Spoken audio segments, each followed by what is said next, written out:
تختوں پر جو برابر برابر بچھے ہوئے ہیں، تکیا لگائے ہوئے، اور بڑی بڑی آنکھوں والی حوروں کو ہم ان کا رفیق بنا دیں گے۔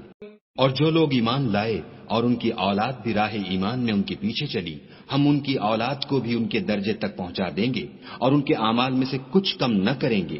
ہر شخص اپنے اعمال میں پھنسا ہوا ہے، اور جس طرح کے میوے اور گوشت ان کا جی چاہے گا ہم ان کو عطا کریں گے۔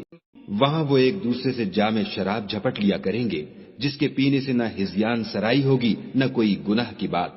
اور نوجوان خدمتگار جو ایسے ہوں گے جیسے چھپائے ہوئے موتی ان کے آس پاس پھریں گے، اور ایک دوسرے کی طرف رخ کر کے آپس میں گفتگو کریں گے، کہیں گے کہ اس سے پہلے ہم اپنے گھر میں خدا سے ڈرتے رہتے تھے، تو خدا نے ہم پر احسان فرمایا اور ہمیں لو کے عذاب سے بچا لیا۔ اس سے پہلے ہم اس سے دعائیں کیا کرتے تھے، بے شک وہ احسان کرنے والا مہربان ہے۔ تو اے پیغمبر صلی اللہ علیہ وآلہ وسلم، تم نصیحت کرتے رہو، تم اپنے پروردگار کے فضل سے نہ تو کاہن ہو اور نہ دیوانے۔ کیا کافر کہتے ہیں کہ یہ شاعر ہے اور ہم اس کے حق میں زمانے کے حوادث کا انتظار کر رہے ہیں؟